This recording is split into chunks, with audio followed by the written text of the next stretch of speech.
Assalamualaikum warahmatullahi wabarakatuh. Selamat datang kembali di channel Sahroni, kisah horor dan ironi. Terima kasih sudah meluangkan waktu untuk menonton konten kami hari ini. Sebelum kita masuk ke cerita yang mendebarkan ini, kami ingin menyampaikan bahwa semua kisah yang kami bagikan adalah karya fiksi belaka. Jika terdapat kesamaan nama tokoh, tempat, atau kejadian dengan kehidupan nyata, kami mohon maaf sebesar-besarnya karena hal tersebut tidaklah disengaja. Bersiaplah untuk memasuki dunia yang penuh dengan ketegangan, misteri, dan ironi yang akan membuat kalian merinding. Pastikan kalian sudah menyiapkan mental dan jangan lupa untuk like, subscribe, dan nyalakan notifikasi agar tidak ketinggalan cerita-cerita seru lainnya dari Sahroni.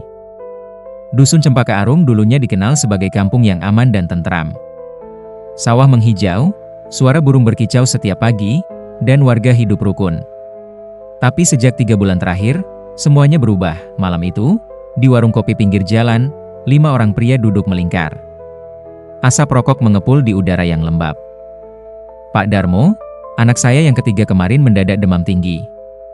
Dokter bilang gejala tifus, tapi sudah diberi obat kok nggak sembuh-sembuh," keluh Pak Agus sambil mengusap wajahnya yang lelah. Pak Darmo mengangguk perlahan.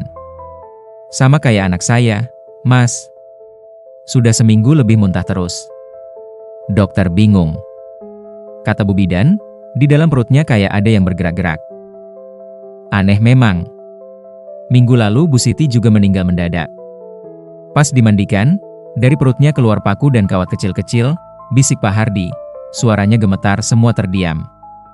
Suasana tiba-tiba mencekam. "Itu pasti santet susu konde," ujar Pak Bambang, yang dianggap paling tahu soal hal mistis di kampung itu. Ciri khasnya memang begitu, benda tajam keluar dari tubuh korban. Paku, silet, kawat. Orang yang terkena santet ini merasakan sakit luar biasa seperti ditusuk-tusuk dari dalam. "Siapa pelakunya?" tanya Pak Agus, matanya menyipit. "Entahlah. Tapi akhir-akhir ini saya sering lihat Mbak Sarto keluyuran tengah malam. Katanya sih ngobatin orang, tapi kok malah makin banyak yang sakit," jawab Pak Hardi pelan. Nama Mbak Sarto mulai terucap. Seorang lelaki tua berusia 60-an tahun, tinggal sendirian di ujung dusun. Dia dikenal sebagai tabib yang bisa menyembuhkan berbagai penyakit aneh. Tapi belakangan ini, justru rumahnya semakin sepi. Orang-orang mulai takut dan curiga. Esok harinya, pagi-pagi sekali, suara tangisan pecah dari rumah Pak Joko. Tetangga berbondong-bondong datang. "Pak Joko, ada apa?"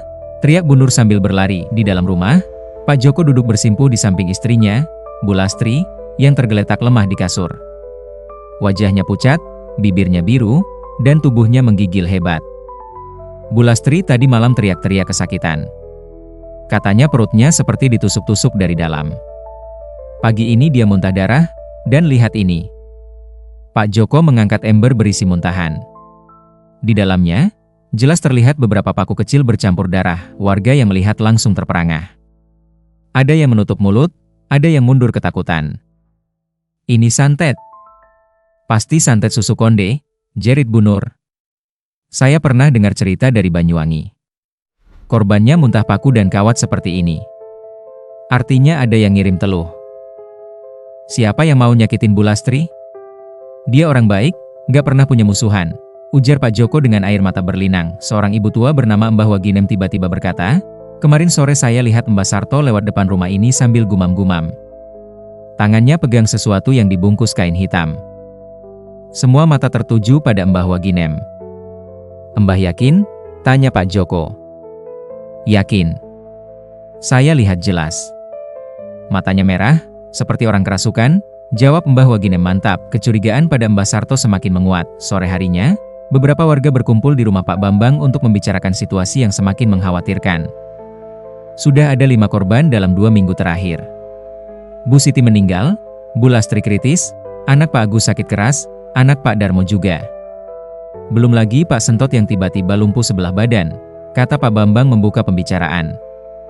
Semua gejala mengarah ke santet. "Tapi santet jenis apa ini?" tanya Pak Hardi. Pak Bambang menghela napas panjang. "Dari ciri-ciri yang ada, sepertinya bukan cuma satu jenis. Ada yang kena susu konde, itu yang keluar paku dan kawat dari tubuh. Tapi ada juga yang seperti kena brojo." "Brojo?" Pak Agus terlihat bingung. "Santet brojo itu dari Tulungagung. Kata orang-orang, Ini santet paling mematikan se-Indonesia. Dikirim lewat bawah tanah, bukan lewat udara. Gerakannya sangat cepat dan bisa membunuh dalam waktu singkat. Korbannya biasanya langsung drop, tubuh lemas, dan meninggal mendadak. Suasana makin tegang. Wajah-wajah penuh ketakutan. Kalau memang ada yang ngirim santet ke kampung kita, siapa orangnya? Tanya Pak Darmo. Mbah Sarto, jawab beberapa orang hampir bersamaan. Pak Bambang mengangkat tangan, meminta ketenangan. Kita jangan asal tuduh. Tapi memang ada beberapa keanehan. Pertama, Mbah Sarto sering keluar malam. Kedua, dia punya sesajen aneh di rumahnya. Saya pernah lihat sekilas waktu lewat. Ketiga, setiap orang yang pernah bertengkar dengannya, selalu kena sial dalam waktu dekat. Saya ingat, tahun lalu Pak Giman pernah ribut sama Mbah Sarto gara-gara batas tanah. Sebulan kemudian Pak Giman jatuh dari pohon dan patah kaki. Sampai sekarang kakinya pincang, timpal Pak Hardi. Dan Bu Darmi yang pernah bilang Mbah Sarto penipu, 2 minggu kemudian anaknya meninggal tenggelam di sungai, tambah Bu Nur dengan suara bergetar. Semua bukti seperti mengarah pada satu nama, Mbah Sarto. Malam harinya, Pak Bambang, Pak Agus, dan Pak Hardi memutuskan untuk mengintai rumah Mbah Sarto. Mereka bersembunyi di balik semak-semak bambu, sekitar 20 meter dari rumah tua yang gelap itu. Pukul 11 malam, lampu minyak di dalam rumah Mbah Sarto menyala redup. Bayangan bergoyang-goyang di dinding. Dia sedang apa? Bisik Pak Agus. SSST, diam. Dengarkan, sahut Pak Bambang dari dalam rumah, terdengar gumaman pelan. Bahasa yang tidak mereka mengerti. Sesekali terdengar suara gemerincing, seperti logam bertabrakan. Tiba-tiba, pintu rumah terbuka. Mbah Sarto keluar dengan membawa bungkusan kain hitam. Wajahnya serius, matanya tajam menatap kegelapan. Dia mulai berjalan menuju kuburan tua di ujung kampung. Ikuti dia, bisik Pak Bambang. Mereka mengikuti dari jarak jauh. Sampai di kuburan, Mbah Sarto berhenti di depan sebuah makam tua yang nyaris tidak terawat. Dia mengeluarkan sesuatu dari bungkusan, sebuah boneka jerami dengan wajah yang digambar kasar, ditancapi jarum dan paku di berbagai bagian tubuhnya. Ya Allah, itu boneka santet, bisik Pak Hardi ngeri. Mbah Sarto mulai membaca mantra dengan suara keras. Angin tiba-tiba bertiup kencang, padahal sebelumnya hening. Dari kejauhan, terdengar suara seperti tawa perempuan, lirih, menyeramkan. Itu Hodam. Dia punya Hodam pendamping, bisik Pak Agus gemetar. Hodam adalah makhluk gaib yang membantu dukun. Biasanya berupa jin atau arwah yang terikat kontrak. Mereka bisa diutus untuk mencelakai orang lain, bahkan membunuh. Mbah Sarto kemudian mengubur boneka itu di samping makam, menaburi tanah dengan air yang berbau busuk. Setelah selesai, dia berbalik dan berjalan pulang. Kita sudah punya bukti, kata Pak Bambang dengan suara bergetar. Pagi hari, seluruh warga dikumpulkan di lapangan desa. Suasana tegang dan penuh kemarahan. Pak Bambang berdiri di tengah, menceritakan apa yang mereka lihat semalam. Warga mendengarkan dengan penuh perhatian, beberapa sudah mulai memaki dan berteriak. Jadi Mbah Sarto memang dukun santet, teriak seseorang dari kerumunan. Buktinya jelas. Kami lihat sendiri dia kuburkan boneka santet di makam tua, jawab Pak Hardi. Bu Nur berdiri, wajahnya merah padam. Anak saya yang masih balita kemarin malam demam tinggi. Pas tidur dia nangis-nangis, bilang ada perempuan hitam di pojok kamar. Pasti itu Hodamnya Mbah Sarto. Saya juga.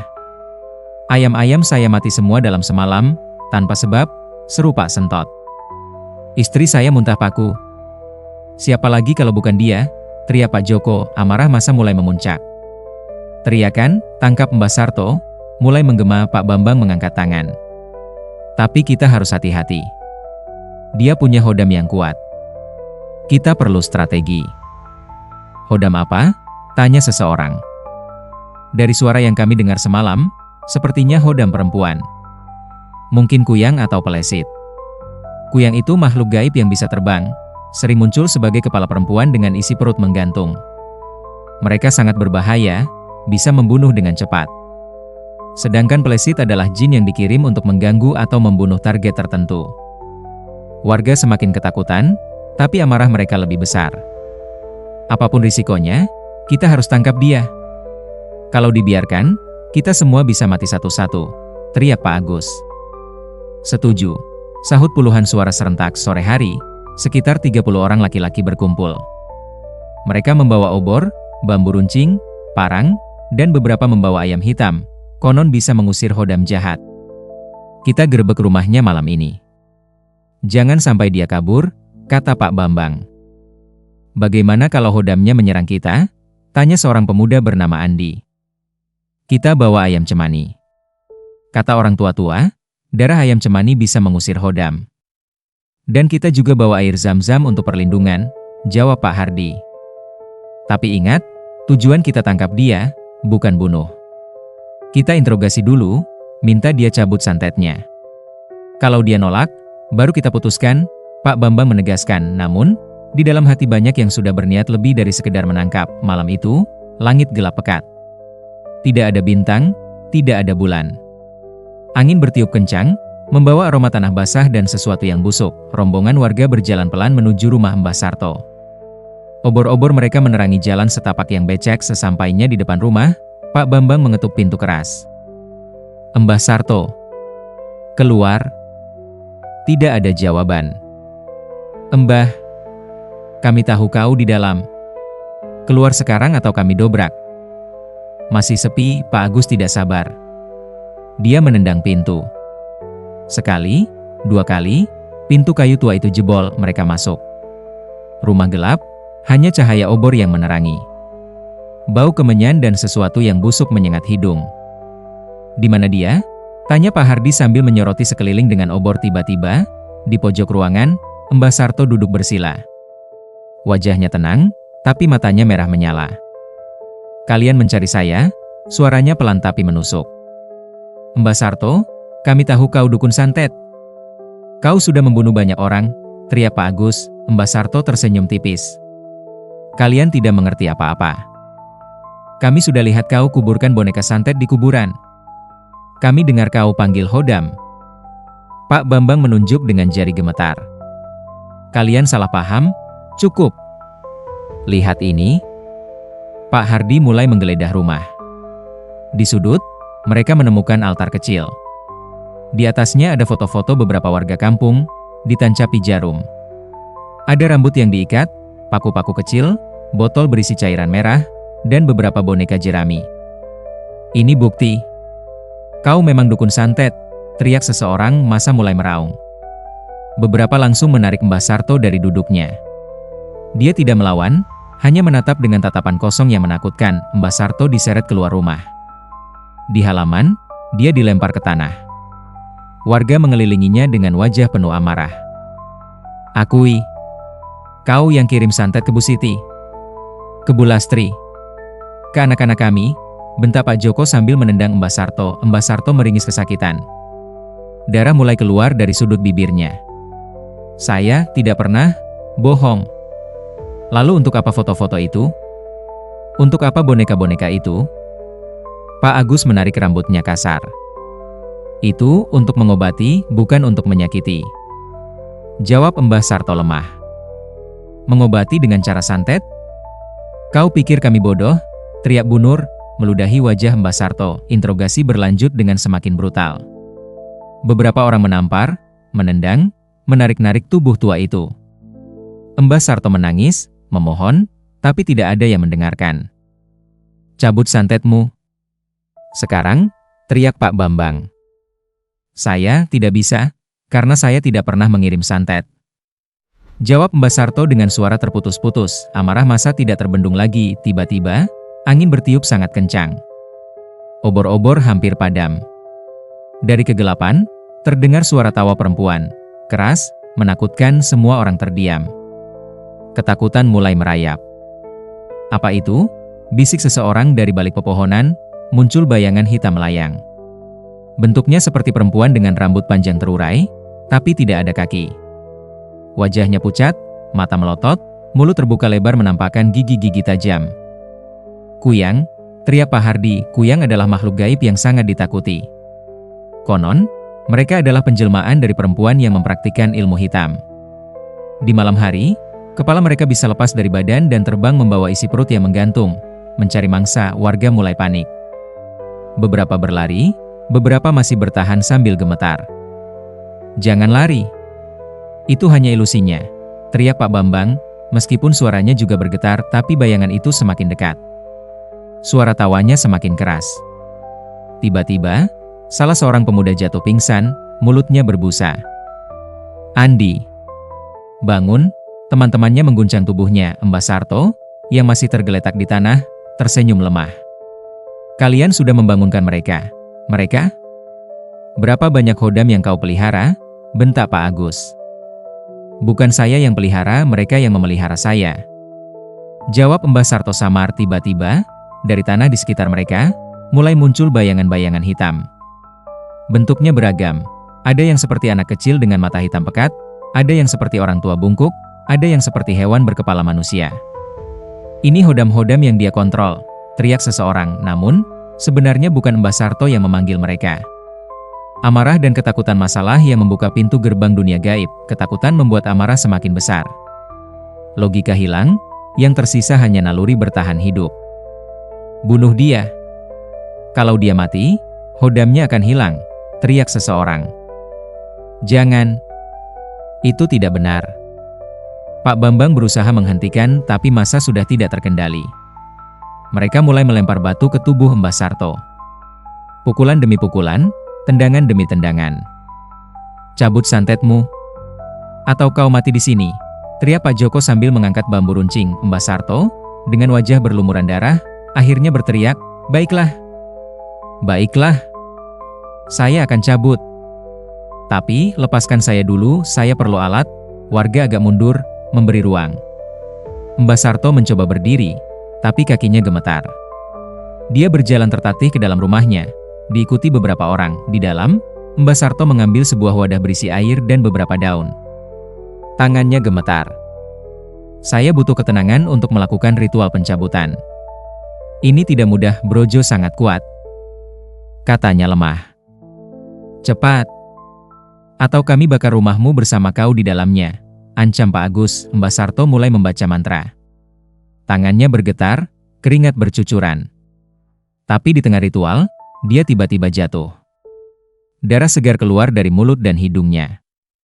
"Saya tidak bisa hodamnya, terlalu kuat, mereka tidak mau pergi," bisiknya lirih. "Dia berbohong. Dia pura-pura," teriak seseorang. Kemarahan meledak lagi. Massa menyeret Mbah Sarto keluar. Kali ini, keputusan sudah bulat. Mereka akan mengarak Mbah Sarto keliling kampung sebagai penghinaan, lalu menghukumnya. Malam semakin larut.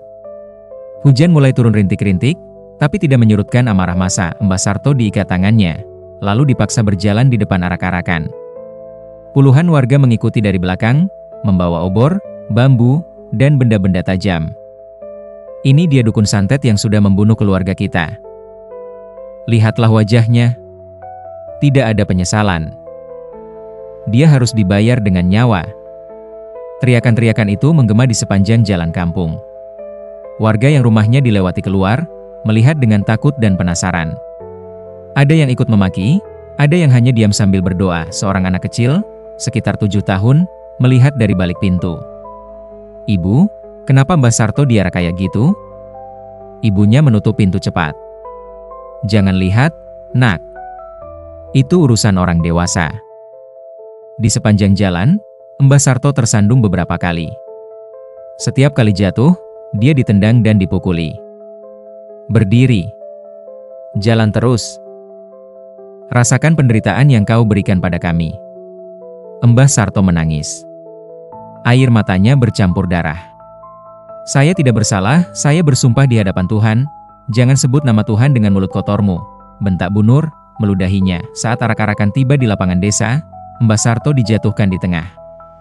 Warga mengelilinginya. Pak Bambang maju. Meskipun dia ikut amarah massa, masih ada sedikit logika tersisa di benaknya. "Mbah Sarto, ini kesempatan terakhir. Akui perbuatanmu, minta maaf pada semua orang, dan cabut santet-santetmu. Kalau kau lakukan itu, mungkin kami bisa memaafkanmu." Mbah Sarto mendongak, menatap Pak Bambang dengan mata yang hampir bengkak. "Pak Bambang, dulu waktu anakmu sakit keras, siapa yang mengobatinya?" Pak Bambang terdiam. "Saya, kan? Waktu itu saya cuma minta seikhlasnya. Anak Bapak sembuh. Saya juga yang bantu istri Bapak waktu melahirkan susah. Kenapa sekarang Bapak tuduh saya seperti ini? Itu dulu. Sekarang kau sudah berubah. Kau jadi dukun santet, jawab Pak Bambang, tapi suaranya agak ragu. Saya tidak pernah berubah. Saya tetap tabib. Tapi kalian yang berubah. Kalian takut, lalu mencari kambing hitam. Dan saya yang jadi korban, kata Mbah Sarto dengan suara lirih tapi tajam. Lalu foto-foto dengan jarum di rumahmu itu apa? Boneka-boneka itu apa? Teriak Pak Joko. Itu metode pengobatan. Dalam ilmu Jawa kuno, ada cara penyembuhan dengan media boneka. Bukan untuk menyakiti, tapi untuk menarik penyakit keluar dari tubuh pasien. Tapi kalian tidak paham, dan tidak mau paham, jelas Mbah Sarto.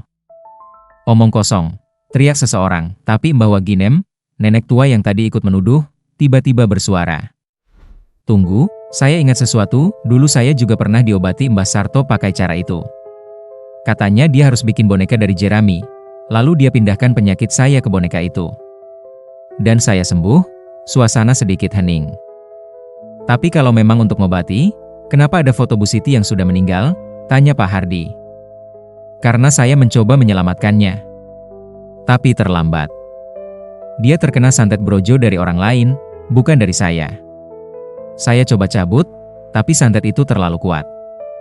Dia meninggal sebelum saya berhasil, jawab Mbah Sarto, air matanya mengalir deras. Siapa yang ngirim santet brojo ke Bu Siti? Tanya Pak Agus. Saya tidak tahu pasti. Tapi santet brojo itu datang dari Tulungagung. Biasanya ada dendam lama yang memicunya. Mungkin Bu Siti punya musuh dari luar desa yang menyewa dukun dari sana, jawab Mbah Sarto lemah. Keraguan mulai muncul di beberapa wajah. Tapi mayoritas masih dipenuhi amarah. Pak Sentot, yang selama ini diam, tiba-tiba maju. Wajahnya pucat. Saya ada yang harus bilang. Suaranya gemetar, semua mata tertuju padanya. Sebenarnya, Bu Siti punya masalah dengan keluarga saya. Dulu dia dan istri saya rebutan lahan warisan. Istri saya sangat marah. Dia pergi ke kota, ke seseorang yang katanya bisa menyelesaikan masalah. Saya nggak tahu detailnya. Tapi sebulan kemudian, Bu Siti mulai sakit, hening. Kau bilang istrimu kirim santet ke Bu Siti? Tanya Pak Bambang, tidak percaya. Saya tidak bisa memastikan, tapi kemungkinan besar iya. Jawab Pak Sentot sambil menunduk. Astaga. Beberapa warga terperangah. Lalu kenapa kau diam saja? Kenapa biarkan kami menuduh Mbah Sarto? Bentak Pak Agus. Karena saya takut. Takut istri saya dipersalahkan, takut keluarga saya dikucilkan, teriak Pak Sentot sambil menangis. Mbah Sarto tersenyum pahit. Lihat, saya bukan pelaku. Saya hanya mencoba membantu. Tapi kalian sudah terlanjur yakin saya bersalah. Tapi amarah massa tidak sepenuhnya padam. Beberapa masih tidak percaya. Kalau bukan kau, lalu kenapa kau punya banyak sesajen dan benda-benda aneh? Tanya Bu Nur. Karena saya tabib. Itu alat kerja saya. Seperti dokter punya obat dan suntikan, saya punya sesajen dan mantra. Bedanya, ilmu saya berbasis spiritual, bukan medis, jawab Mbah Sarto. Tapi hodam-hodam yang muncul tadi? Itu hodamu, kan? Tanya Pak Hardi. Mbah Sarto menggeleng lemah. Bukan. Itu makhluk-makhluk gaib yang tertarik pada amarah dan ketakutan kalian. Emosi negatif yang kuat bisa memanggil mereka. Saya hanya bisa lihat mereka karena saya punya kepekaan batin. Tapi saya tidak pernah kontrol mereka. Meskipun ada keraguan, mayoritas massa masih tidak mau percaya. Mereka sudah terlanjur yakin Mbah Sarto bersalah, dan mengakui kesalahan berarti mengakui mereka telah menyiksa orang yang tidak bersalah. Dia pandai bicara. Jangan terpengaruh. Dia cuma mau menghindar dari hukuman, teriak seseorang. Betul. Dukun santet memang pintar memanipulasi. Kita sudah terlanjur sampai sini, jangan berhenti. Amarah kembali menguat. Logika kalah oleh emosi, Pak Bambang berusaha menenangkan. Tunggu. Mari kita pikir jernih. Kalau memang Mbah Sarto tidak bersalah, kita sudah berbuat dosa besar. Tapi suaranya tenggelam dalam teriakan massa. Dia bersalah. Pasti bersalah. Kita harus hukum dia. Di tengah kekacauan, tiba-tiba seorang wanita tua berteriak dari kerumunan. Kemarin malam saya bermimpi. Saya lihat arwah Bu Siti. Dia bilang, yang membunuhnya bukan Mbah Sarto. Semua terdiam sejenak. Siapa? Tanya seseorang. Dia tidak bilang siapa. Tapi dia bilang, jangan salahkan orang yang tidak bersalah, karena nanti kalian akan menerima balasan yang lebih kejam. Jawab wanita itu gemetar, tapi tidak semua percaya mimpi. Itu cuma mimpi. Tidak bisa dijadikan bukti. Betul. Jangan mudah terpengaruh. Amarah massa tidak bisa dibendung lagi, hujan mulai turun lebih deras. Petir menyambar di kejauhan. Suasana semakin mencekam. Kita hukum dia sekarang. Bakar, teriak seseorang. Jangan. Itu terlalu kejam. Pak Bambang berusaha menghentikan, tapi dia ditahan beberapa orang. Bapak terlalu lembek. Kalau kita biarkan dia hidup, santetnya akan semakin ganas. Kayu-kayu dan bambu mulai dikumpulkan di tengah lapangan. Mbah Sarto ditarik ke arah tumpukan kayu itu. Tidak. Saya bersumpah saya tidak bersalah. Demi Allah, demi Nabi, saya tidak pernah menyakiti kalian. Teriak Mbah Sarto dengan suara yang nyaris habis, tapi tidak ada yang mendengarkan. Tiba-tiba, dari kerumunan, seorang anak muda bernama Dani melompat ke depan. Tunggu. Jangan lakukan ini. Kalau kita bunuh dia tanpa bukti pasti, kita yang jadi pembunuh. Minggir, Dani. Jangan halangi, bentak Pak Agus. Tidak. Ini salah. Kita bukan hakim. Kita tidak berhak mengambil nyawa seseorang, teriak Dani. Beberapa pemuda lain ikut maju, berusaha menghentikan, tapi massa terlalu banyak. Mereka ditepis. Dalam kekacauan itu, seseorang menyalakan api. Api dengan cepat menjalar ke tumpukan kayu. Tidak. Mbah Sarto berteriak, tapi sebelum api benar-benar menyentuhnya, tiba-tiba petir menyambar tepat di tengah lapangan. Semua orang terpental, jatuh ke tanah. Suara gemuruh sangat keras. Tanah bergetar. Ketika semua orang bangun, Mbah Sarto masih terikat, tapi tubuhnya sudah tidak bergerak. Matanya terbuka lebar, tatapannya kosong. Dari mulutnya keluar darah segar. Dia mati. Bisik seseorang, entah karena pukulan berkali-kali sebelumnya, atau karena serangan jantung akibat ketakutan luar biasa, Mbah Sarto meninggal di tempat itu. Hening. Hujan turun semakin deras, memadamkan api. Petir terus menyambar. Angin bertiup kencang, membawa suara-suara aneh, tangisan, tawa, erangan. Beberapa hari setelah kematian Mbah Sarto, kampung Cempaka Arum tidak kunjung tenang. Justru, hal-hal aneh semakin banyak terjadi. Pak Agus, yang paling keras menuntut hukuman mati, tiba-tiba jatuh sakit. Tubuhnya panas tinggi, tapi dokter tidak menemukan penyebab pasti. Malam hari, dia sering terbangun berteriak, bilang ada bayangan hitam mencekik lehernya. Bu Nur, yang meludahi wajah Mbah Sarto, kehilangan suaranya. Dari pagi hingga malam, dia tidak bisa berkata apa-apa. Dokter bilang pita suaranya baik-baik saja, tapi entah kenapa tidak bisa berfungsi. Pak Joko, yang menendang Mbah Sarto berkali-kali, kakinya tiba-tiba lumpuh. Dia tidak bisa berjalan sama sekali. Anak-anak yang ikut melempar batu, satu persatu jatuh sakit dengan gejala aneh, muntah darah, keluar paku dari mulut, tubuh kejang-kejang. Warga mulai ketakutan. Mereka yakin ini kutukan dari arwah Mbah Sarto. Suatu malam, Pak Bambang tidak bisa tidur. Rasa bersalah menghantuinya. Dia tahu, sejak awal, tuduhan pada Mbah Sarto mungkin salah. Tapi dia terbawa amarah massa. Dia pergi ke makam Mbah Sarto yang baru saja dikuburkan di kuburan kampung. Di depan nisan sederhana, dia bersimpuh. Mbah, maafkan saya, maafkan kami semua. Bisiknya sambil menangis. Tiba-tiba, angin bertiup dingin. Dari kegelapan, dia mendengar suara, lirih, seperti bisikan. Sudah terlambat, Pak Bambang tersentak. Dia menoleh ke sana kemari, tapi tidak ada siapa-siapa. Mbah? Itu kau? Tanyanya gemetar. Kalian telah membunuh yang tidak bersalah dan sekarang, kalian akan merasakan apa yang saya rasakan. Suara itu menghilang. Pak Bambang berlari keluar kuburan, ketakutan luar biasa. Seminggu setelah kematian Mbah Sarto, Istri Pak Sentot mendadak kesurupan. Dia berteriak-teriak di tengah rumah, mengaku-ngaku telah mengirim santet ke beberapa orang di kampung, termasuk Bu Siti. "Saya yang kirim santet Brojo. Saya yang bayar dukun dari Tulungagung. Saya ingin Bu Siti mati karena dia rebut tanah warisan saya," teriaknya sambil tertawa histeris. Warga yang mendengar langsung berbondong-bondong datang. "Kenapa kau lakukan itu?" tanya seseorang. "Karena saya iri. Karena saya benci. Dan saya berhasil. Bu Siti mati." "Hahaha," tawanya menggila. "Lalu kenapa kau biarkan Mbah Sarto disalahkan?" bentak Pak Bambang. "Karena itu menguntungkan saya. Kalau dia yang disalahkan, saya aman." Hahaha. Semua orang terdiam, terkejut dan marah, tapi kesurupannya belum selesai. Tubuh istri Pak Sentot tiba-tiba kejang-kejang hebat. Dari mulutnya keluar paku-paku kecil dan kawat, persis seperti korban santet susu konde. Dia berteriak kesakitan. "Sakit! Sakit!" Ada yang menusuk-nusuk dari dalam.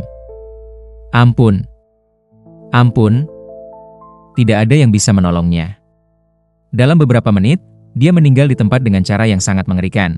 Tubuhnya mengeluarkan puluhan paku dan kawat dari berbagai lubang tubuh. Semua orang yang menyaksikan langsung pucat pasi. Setelah itu, kampung Cempaka Arum seperti terkutuk. Hampir setiap malam ada saja warga yang sakit aneh, meninggal mendadak, atau mengalami kecelakaan. Pak Agus meninggal dalam tidurnya. Saat dimandikan, wajahnya hitam, seperti dicekik. Bu Nur meninggal dengan lidah menjulur keluar, matanya melotot. Pak Joko meninggal setelah beberapa hari lumpuh, tubuhnya kaku seperti patung. Semua orang yang terlibat langsung dalam penyiksaan Mbah Sarto, satu persatu meninggal dengan cara tragis. Warga yang tersisa hidup dalam ketakutan. Mereka tidak berani keluar malam, tidak berani melewati kuburan, bahkan tidak berani menyebut nama Mbah Sarto. 6 bulan setelah kematian Mbah Sarto, lebih dari 20 warga telah meninggal dengan cara aneh. Puluhan lainnya sakit parah. Anak-anak sering menangis tanpa sebab, melihat bayangan-bayangan hitam. Warga mulai meninggalkan kampung. Satu persatu rumah kosong. Sawah tidak terurus. Kampung yang dulunya ramai, kini seperti kota mati. Pak Bambang, yang masih hidup tapi hidup dalam penyesalan mendalam, menjadi gila. Setiap hari dia duduk di depan makam Mbah Sarto, berbicara sendiri, meminta maaf berkali-kali. "Maafkan saya, Mbah, maafkan saya salah, kami semua salah," tapi tidak ada jawaban. Hanya angin yang bertiup dingin, membawa aroma tanah basah dan sesuatu yang busuk. Suatu malam, Pak Bambang ditemukan meninggal di depan makam Mbah Sarto. Tubuhnya kaku, wajahnya penuh air mata yang mengering. Di tangannya tergenggam secari kertas dengan tulisan, "Kami telah membunuh orang yang tidak bersalah. Ini hukuman kami. Semoga Tuhan mengampuni dosa-dosa kami." Dusun Cempaka Arum kini menjadi kampung hantu. Tidak ada yang berani tinggal di sana. Orang-orang dari desa tetangga bilang, setiap malam bulan purnama, terdengar suara arak-arakan, teriakan amarah, tangisan, dan erangan kesakitan, mengulang tragedi kelam yang terjadi malam itu. Dan di tengah lapangan desa, di tempat Mbah Sarto meninggal, tanah itu tidak pernah ditumbuhi rumput lagi. Hanya tanah hitam yang berbau busuk, seolah bumi sendiri menolak melupakan dosa yang terjadi di sana. Beberapa orang yang pernah mencoba melewati kampung itu di malam hari, mengaku melihat bayangan seorang lelaki tua berjalan tertatih, diikuti puluhan bayangan hitam yang mengejarnya, tertawa, dan terus mengulang siklus kekerasan yang sama, selamanya. Tragedi Dusun Cempaka Arum menjadi cerita peringatan, bahwa amarah yang tidak terkendali, tuduhan tanpa bukti kuat, dan kekerasan massa, bisa membunuh orang yang tidak bersalah. Dan ketika itu terjadi, tidak ada pengampunan. Hanya penyesalan abadi yang menghantui selamanya. Terima kasih yang sebesar-besarnya sudah setia mendengarkan kisah sampai selesai. Kehadiran kalian adalah motivasi terbesar bagi kami untuk terus menghadirkan cerita-cerita horor yang tidak hanya menegangkan, tapi juga penuh dengan ironi kehidupan yang menggugah pikiran.